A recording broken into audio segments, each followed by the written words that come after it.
हाजिर हूं मैं राजीव। तो दोस्तों, कांग्रेस और गांधी परिवार को कमजोर करने की सारी कोशिशों के बीच आज राहुल गांधी और सोनिया गांधी ने अपने अपने तरीके से मोदी सरकार को करारा जवाब दिया है। लोकसभा की सदस्यता खत्म किए जाने के बाद राहुल गांधी आज पहली बार अपने संसदीय क्षेत्र वायनाड पहुंचे, जहां उनका भव्य स्वागत किया गया। ये कुछ तस्वीरें आप देख रहे हैं जो राइट साइड में हमारे स्क्रीन पे ही, और ये स्वागत में और इनके साथ इस जोरदार स्वागत में राहुल गांधी के साथ प्रियंका गांधी भी थीं। और उसके अलावा इस स्वागत के साथ साथ राहुल गांधी के सावरकर पर दिए गए बयान के पोस्टर भी सड़कों पर लगे हुए दिखे, जिससे एक तगड़ा मैसेज विरोधियों को दिया गया है कि राहुल अपनी बात पर कायम हैं, अडिग हैं और अडिग रहेंगे। वायनाड की सड़कों पर मैं सावरकर नहीं हूं, मैं माफी नहीं मांगूंगा और न ही भागूंगा लिखे हुए पोस्टर लगाए गए हैं। और सत्यमेव जयते नाम से निकाले जाने वाले रोड शो के लिए हजारों कार्यकर्ता सड़कों पर जुटे। बीजेपी ने ये मान लिया होगा शायद कि राहुल को सजा मिलने और सांसदी चले जाने के बाद राहुल गांधी कमजोर पड़ जाएंगे या उनके जनाधार पर इसका असर पड़ेगा। लेकिन केरल से आज जो नजारा सामने आया है उससे बीजेपी को धक्का जरूर लगा होगा। राहुल गांधी के साथ आज प्रियंका गांधी भी वायनाड पहुंची, जो पहले आपको बता चुका हूं। और इस तरह गांधी परिवार के विरोधियों, खासकर गुलाम नबी आजाद जैसे लोगों तक ये संदेश पहुंचा दिया गया है कि परिवार में कोई मतभेद नहीं है और भाई और बहन हर जगह, हर मुश्किल घड़ी में, हर अच्छे वक्त में साथ हैं, साथ थे। आइए जरा सुनते हैं कि जब वायनाड प्रियंका और राहुल दोनों पहुंचे तो प्रियंका गांधी ने पहले भाषण दिया, उसके बाद में राहुल गांधी का भाषण हुआ। प्रियंका गांधी इंग्लिश में भाषण दे रही थी, राहुल गांधी भी इंग्लिश में भाषण दिए, जिसका ट्रांसलेशन जो है वो मलयाली भाषा में किया गया। लेकिन प्रियंका गांधी इस भाषण में क्या कुछ बोल रही हैं। दरअसल प्रियंका गांधी, दो बाइट प्रियंका गांधी का यहाँ आप लोगों के बीच रखना चाहता हूँ। पहले बाइट में प्रियंका गांधी बता रही हैं कि कल किस तरह उन्होंने तुगलक लेन के राहुल गांधी के सरकारी बंगले को, जो सांसदी के साथ साथ यानी वो सांसद हैं तो वो बंगला जो मिला था, उस बंगला को खाली करने में प्रियंका गांधी ने मदद की और याद किया कि उन्हें कुछ साल पहले इसी तरह अपना सरकारी बंगला खाली करना पड़ा था। तब उनके साथ उनके पति और बच्चे थे, लेकिन राहुल गांधी का कोई परिवार नहीं है, लेकिन हम सब यहाँ हैं। मैं उनके कमरे में गई, सब कुछ पैक था, केवल 2 सोफे रखे थे, एक पर राहुल बैठे थे और दूसरे पर मैं। और राहुल कह रहे थे कि प्रियंका, कल हम सबको वायनाड चलना है, जो हमारा अपना घर है। सुनिए जरा क्या कुछ कह रही हैं Priyanka Gandhi. Yet it is also a very emotional visit that my brother and I are making to Wayanad. Yesterday I was packing up his furniture from his house until we find a new place for him.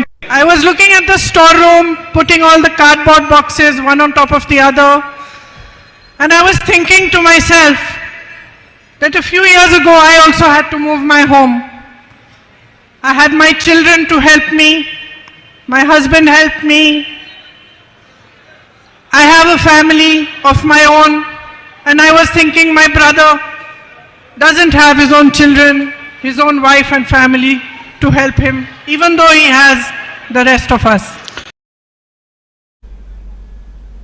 बड़ा emotional भाषण यहाँ प्रियंका गांधी दे रही हैं और अपने परिवार के बारे में, और भाई का परिवार नहीं है उस बारे में यहाँ बता रही हैं।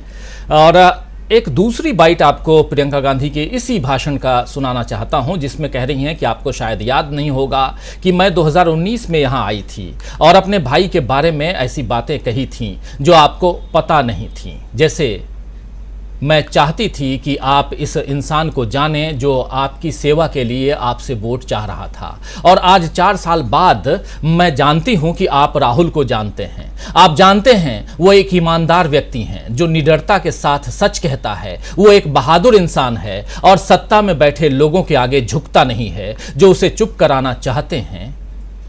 ऐसे लोगों के बीच वो झुकता नहीं है, मुस्तैदी के साथ खड़ा रहता है। आइए जरा सुन लीजिए फिर से एक दूसरी बाइट प्रियंका गांधी की। One of the first times I came here during the 2019 election, I gave a speech in which I told you a lot of things about my brother which I thought people did not know. I wanted you to know him.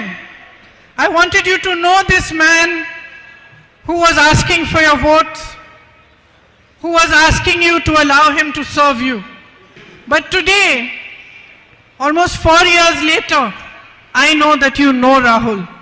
You know that he is an honest man, unafraid to speak the truth. You know that he is a brave man, undaunted by the power of those who want to silence him. You know that he is a compassionate man, always ready to hear about your life, your struggles, and to lend you a helping hand. You know that he has worked hard for you. He has raised your issues, tried to resolve your problems. He has stood by you through your difficult times, and you have stood by him through his. तो तमाम बातें यहां रखती हुई अपने भाई के बारे में यानी कि राहुल गांधी के बारे में वायनाड के लोगों के सामने, और ये थी प्रियंका गांधी। और प्रियंका गांधी के बाद राहुल गांधी ने भी भाषण दिया। राहुल गांधी ने क्या कुछ कहा, जरा उनको भी सुन लेते हैं और फिर आगे बढ़ते हैं। राहुल गांधी को सुनिए। And I have thought quite a lot. Now I have been member of parliament for quite a few years, and I've thought quite a lot what it means to be a member of parliament. It means to be a people's representative. To be a people's representative, you have to understand the emotions of people. You have to understand the suffering of people. You have to understand the difficulties of people. You have to have the humility to touch people, to treat people as your equals, sometimes to treat people as your superiors. So a true representative of the people develops by attacking himself, by giving up things that one desires, by not fighting for what you want, but fighting for what people want, by becoming, maybe one can say, less arrogant and more humble. A representative of the people also raises the issues of people without being scared of the consequences, without being worried about what it means to raise the issues of the people. The MP, member of parliament, is just a tag. It's a position, it's a post. So the BJP can take away the tag, they can take away the position, they can take away the house, they can put me in jail, but they cannot stop me from representing the people of Wayanad.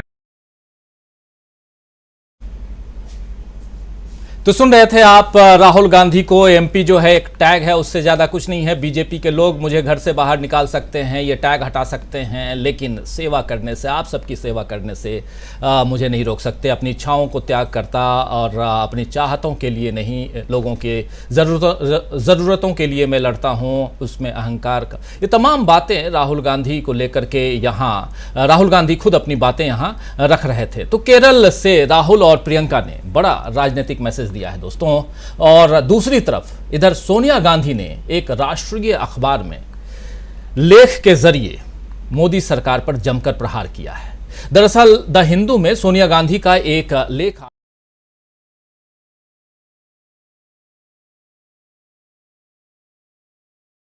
का जिक्र किया है और बताया है कि थोपी गई शांति से भारत की समस्याओं का हल नहीं हो सकता है। सोनिया गांधी ने लिखा है, जो कुछ लिखा है देखिए आपके स्क्रीन पे ऑलरेडी है, कि प्रधानमंत्री नरेंद्र मोदी और केंद्र की बीजेपी सरकार लोकतंत्र के तीनों स्तंभों यानी न्यायपालिका, कार्यपालिका और विधायिका को बहुत सिस्टमैटिक तरीके से खत्म कर रही है।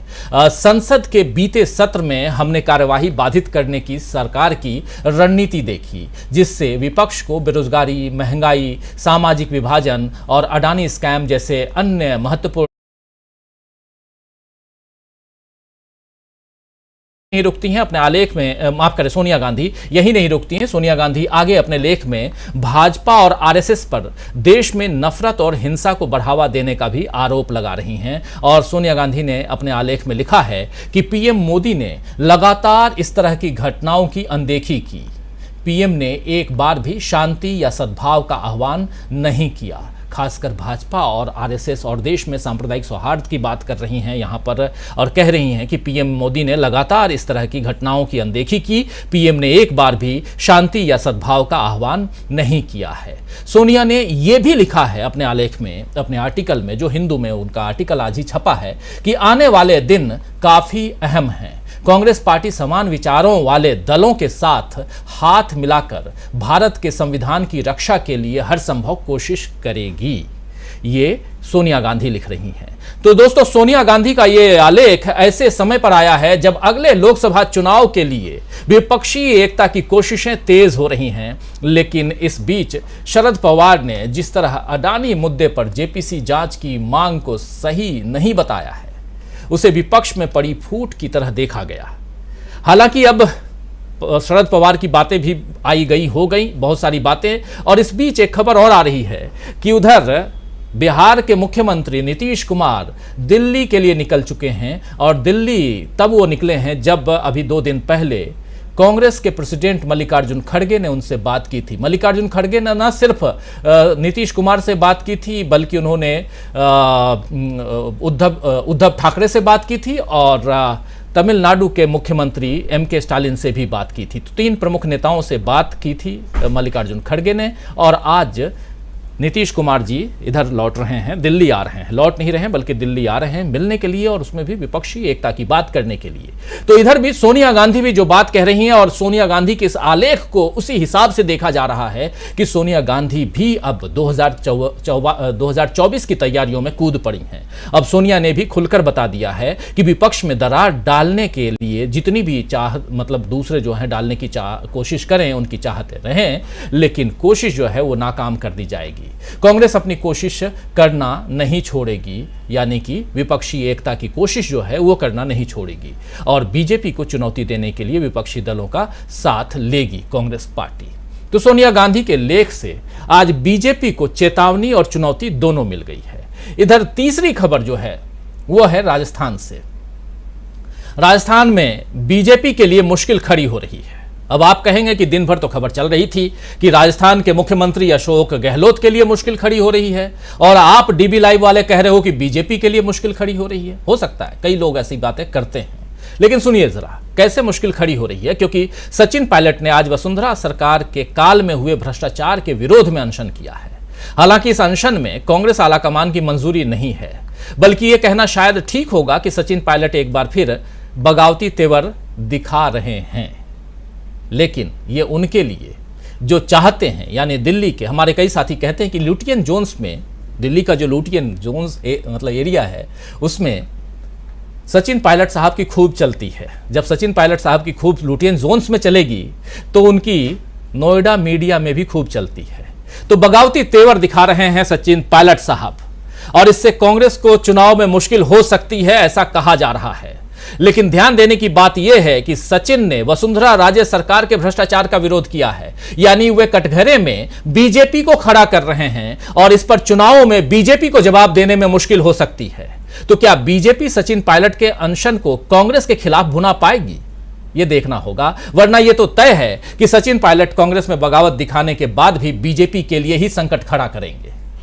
तो सचिन पायलट की बात यहां रखना जरूरी, लेकिन उसके साथ साथ एक बात और रखना जरूरी है।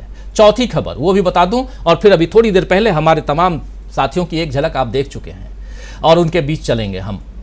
एक चौथी खबर, आज कांग्रेस ने एक प्रेस कॉन्फ्रेंस की। पवन खेड़ा ने प्रेस कॉन्फ्रेंस में उन्होंने एक क्लिप को दिखाया। वो क्लिप डीबी लाइव के ही डीबी डायलॉग जो आप लोग देखते हैं और आप लोगों के बीच काफ़ी पॉपुलर हो चुका है, उसमें मेघालय के पूर्व राज्यपाल और उससे पहले गोवा और उससे पहले अगर कहें तो जम्मू कश्मीर के पूर्व राज्यपाल सत्यपाल मलिक साहब का इंटरव्यू हमारे साथी प्रशांत टंडन जी ने अभी 4 दिन पहले लिया था। उस इंटरव्यू में सत्यपाल मलिक साहब ने भ्रष्टाचार की जड़ों तक पहुंचकर और क्या कुछ उन्होंने किया है उसका खुलासा किया, और उस खुलासे को आज कांग्रेस पार्टी ने अपने जरिए, अपने प्लेटफॉर्म के जरिए सामने रखा देश दुनिया के सामने। और कांग्रेस ने बीजेपी से सवाल पूछे हैं कि आखिर ये जो कुछ चल रहा था और उसमें राम माधव साहब का नाम आया है तो वो क्या है।